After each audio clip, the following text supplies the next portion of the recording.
Welcome back, everyone. I did make an early version of this video and I decided to redo it because I just felt he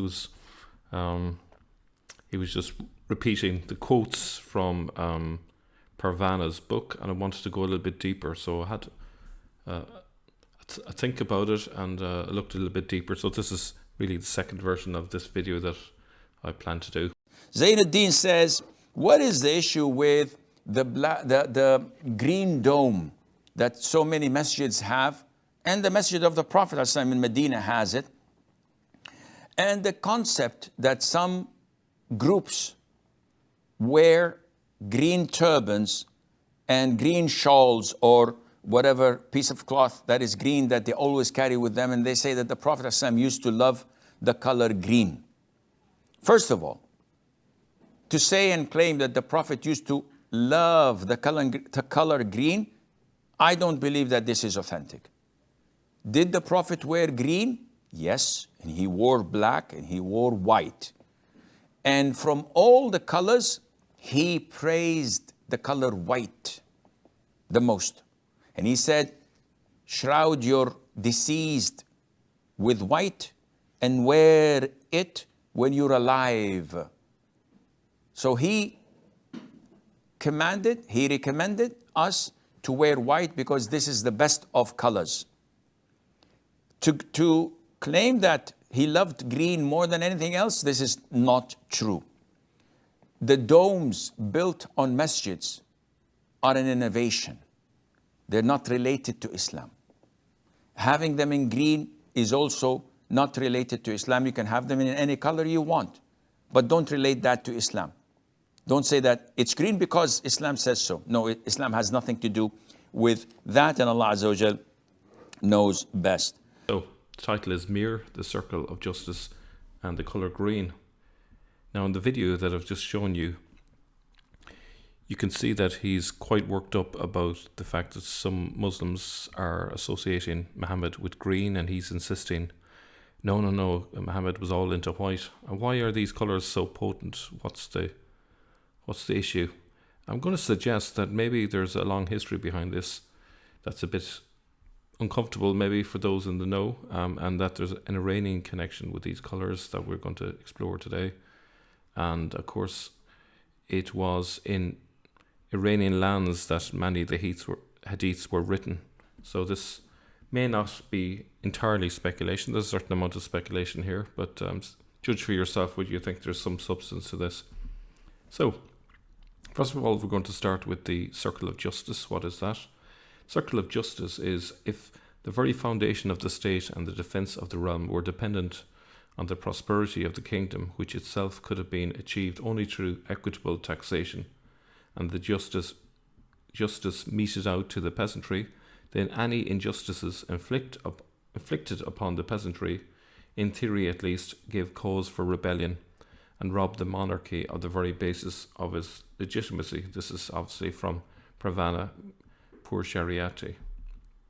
In Ta Alibai's narrative, it says, the king has a right vis-a-vis his subjects, and the subjects have rights vis-a-vis the king. The populace are obliged toward the king in that they must follow him, and in that they must not desist in giving him advice, that they should be friends to his friends and enemies to his enemies. It goes on to say that if there should appear heavenly or earthly calamities as a result of which their produce and wealth dwindle, the king is obliged to forego taxation in proportion to the damage.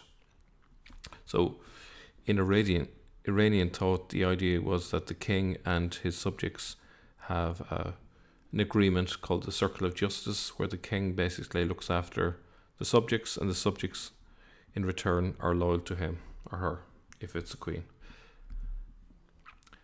Now, also, the ideology of the Circle of Justice then, by definition, gave cause for questioning the very legitimacy of the state if it became dysfunctional, and the Sasanians realized this. The Mazdakites came from the poor, the base, the weak, and the ignoble plebeians, and so it was often the poor that rebelled. The Mazdakite interpretation of the Zoroastrian scripture relied ultimately on the Zoroastrian dualistic scheme of the universe, in which man held a central place. Now there's an interesting word, jittik, which refers to this world. The Zoroastrian worldview burdened man with instrumentality in the scheme of creation. He was the agent for establishing justice in the jittik, or this world, and this is connected again with the circle of justice. Now, Mihr worship and justice. Of all the forms of Mazdian worship, one in particular was best suited in being exploited for achieving justice, which is Mihr worship. The god Mihr belonged to the pre-Avestan Indo-Iranian pantheon of gods. There is important evidence that points to the prevalence of Mihr worship among some of the important Parthian dynastic families. So there's connection between Mihr worship and the Parthians. Obviously the Parthians were rebelling against the Sasanians. Okay, the Parthians typically were in the northern parts of Iran.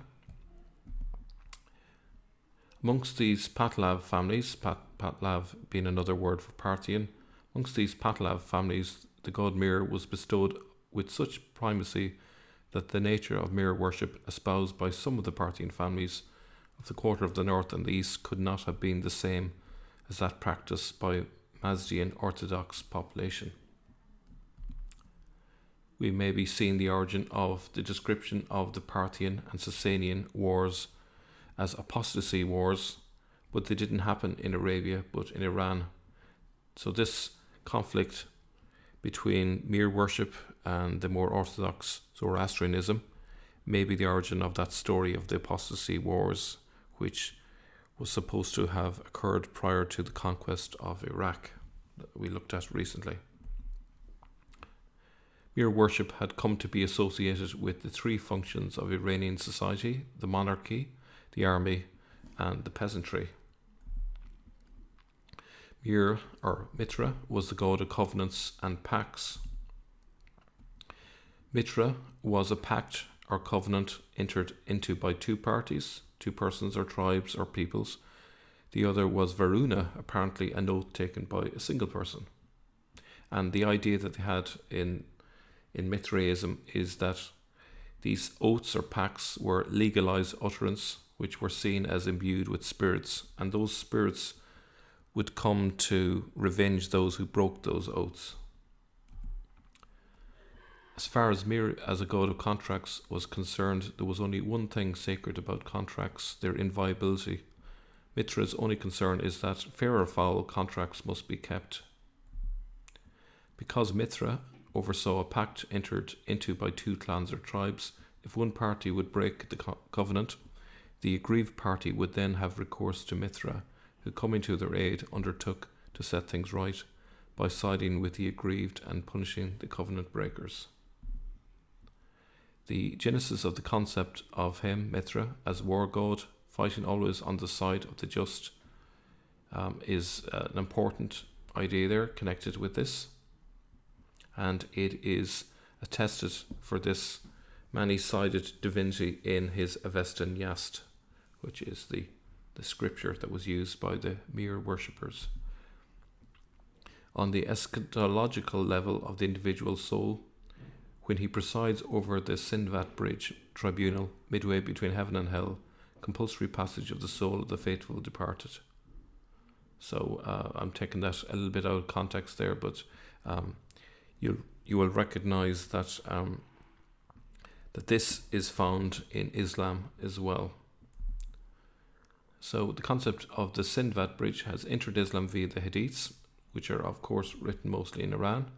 According to Islam, the bridge which every human must pass on the Yom al-Qiyamah, day of resurrection, to enter paradise. It is not mentioned in the Quran. This is purely a post-Quranic idea. And note, this Islamic theological concept comes directly from this Iranian religion, Mithraism, that was polytheist. They didn't seem to have a problem with borrowing theological ideas from the pagans. The attributes of Mihr as Lord, Covenant and Judge, as well as his warrior dimensions, are also central to the ideology of Circle of Justice, especially if we consider yet another function of the god, his association with royalty. The conception of kingship in the Iranian world as being contingent on the king's acquisition of divine glory, far. So kingship is linked to divine glory. Mithra bestowed the far on rulers, which is the fortune or glory. Mithra's concern with proper government arising from his political chieftainship and preoccupation with the covenant turned him into a maker as well as undoer of kings. How can we reconcile three functions of Mithra, the monarchical, warrior and nourishing functions? Let's have a look. What do rain and vegetation have to do with contracts? According to an archaic, widespread, possibly worldwide belief, a king's moral behaviour is responsible for his people's welfare, in particular for their health and for the fertile climate of their country. Mithra bestows blessings on the country of the king who is faithful to his treaty. One of the chief accusations of the rebel Bahram-e-Chuban against the Sasanians was that the Mihrans were dejected by the activities of these Mobads, by which he undoubtedly meant their attempts to impose Zoroastrian orthodoxy. The narrative of the rise of the Sasanians in the Karnamag-e-Ardashir-e-Pagan contains folkloric elements. Halfway through their flight on horses, stolen from Ardavan's stable, when the sun had risen, the two were pursued by a ram, the agent that bestows royal glory, far, on behalf of the Yazata Mithra. The rising sun, the mounted warriors, and finally the ram are all Mithraic imagery that, in line with the function of Mithra as the maker as well as undoer of kings, hurls the transference of the far of the last Arsacid Ardavan to the first Sasanian king. Now these symbols of Mithra are going to be helpful as we look at one example from the Quran in just a moment. Dul al-Qarnayn, he of the two horns. This has obvious Mithraic overtones. The two-horned one reminds us of the ram, a symbol of Mihr.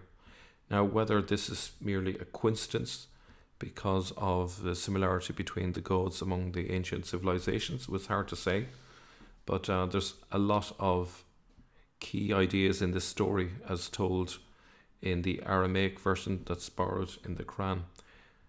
So again, we just repeat that in that last passage we saw, the rising sun, the mounted warriors, and finally the ram are all Mithraic imagery. So let's have a look at the Quran, Surah 18, and I've highlighted key aspects which have Mithraic elements to it.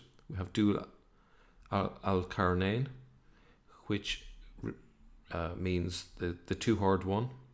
We also have the reference to the setting place of the sun. Mithra or Mihr is associated with the sun. And it says there, we said, O Dul Qarnayn, either punish or show them kindness. Okay, so there's a function of Mihr mentioned there. As for him who doeth wrong, we shall punish him, and then he will be brought back unto his Lord. So the idea of the avenging Mihr is certainly there. But as for him who believeth and doeth right, good will be his reward, and we shall speak unto him a mild command. And then it refers to, he reached the rising place of the sun, he found it rising on a people for whom we had appointed no shelter therefrom. In other words, they were being radiated with the god Mihr.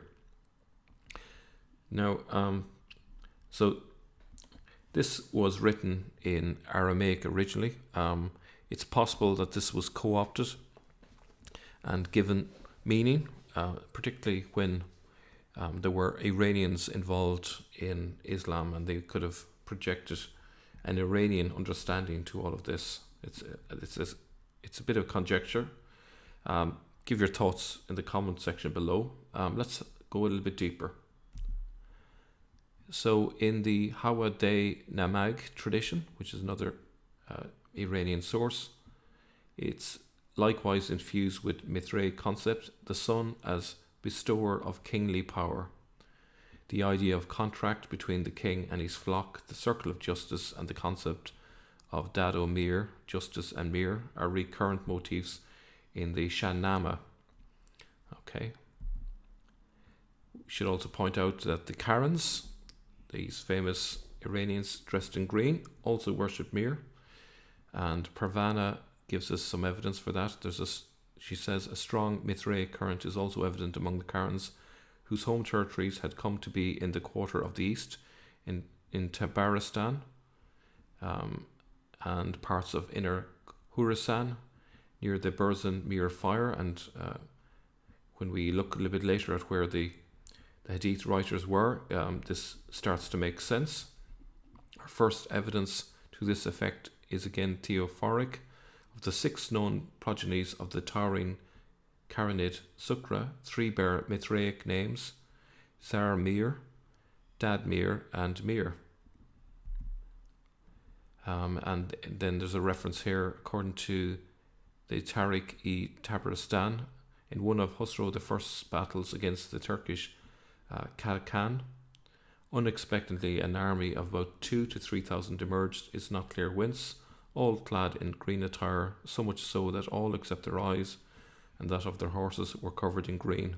Donning green and hurling green flags, they aided Khosrow I to victory.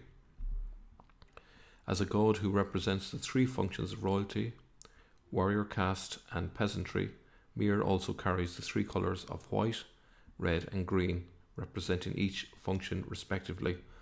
This would be part and parcel of Iranian culture, knowledge that lasted centuries after Islam had begun. Will this show up in the hadiths? Let's look in a moment. Again, royalty is represented by white, the warrior caste red, peasantry green, and these colours are all associated with Mihr. They are different functions of the god Mihr. Was Muhammad a lover of green or white? In light of what we know of Mithraism, these two traditions around Muhammad pose different conceptions of him. Was he the king in white or the populous peasant? It doesn't matter. These are both beloved Mithraic colours of huge significance to the Iranian writers of the hadiths. Now we can see here as some of the most significant hadith writers, I suppose we could say, maybe not all of the hadith writers, some of the more important ones. Obviously Sahih al-Bukhari is quite a big one, and these are all, or at least the majority of them, in areas that we would find Mithraism. And here we can see the locations. Okay, and at least in some of these locations there was Mihr worship, maybe not in all of them. Okay, so let's consider the idea of the white Mihr Muhammad. We can see here a reference to the whiteness on his hand. There's a reference here in reference to Muhammad, this white man who's leaning.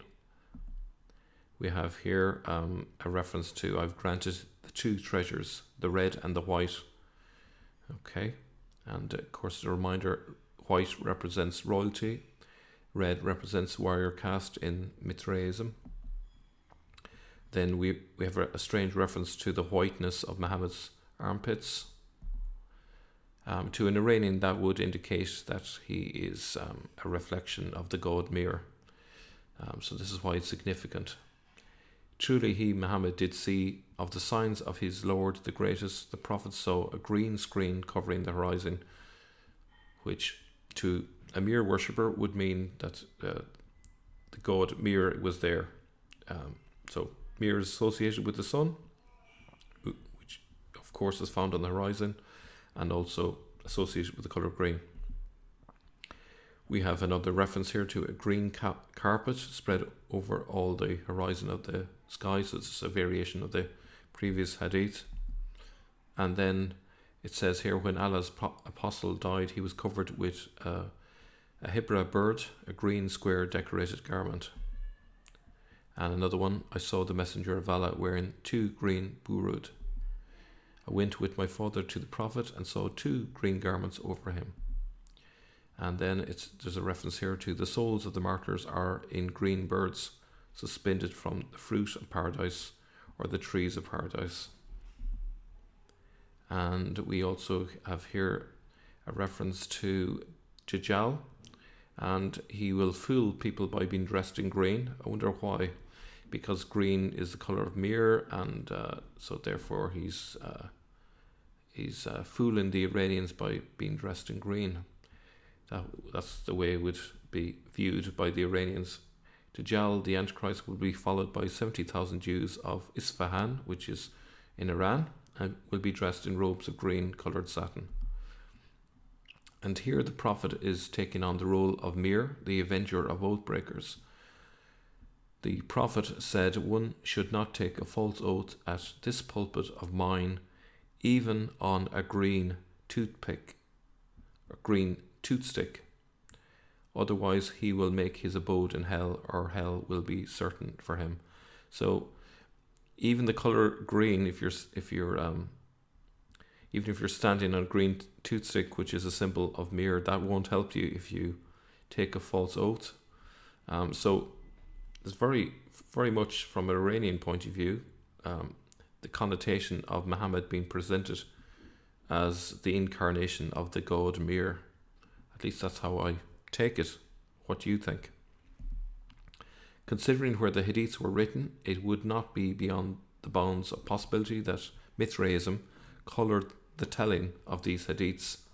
It's not to say that any of these hadiths have any real historical value, but they certainly indicate that the culture of Iran helped to produce these hadiths, and they reflect perhaps more about Iran than they do of Arabia, where the stories are supposed to have originally occurred. So that's it for now. Talk to you very soon. Thanks for watching. What is the issue with the green dome that so many masjids have, and the masjid of the Prophet in Medina has it, and the concept that some groups wear green turbans and green shawls or whatever piece of cloth that is green that they always carry with them, and they say that the Prophet used to love the color green.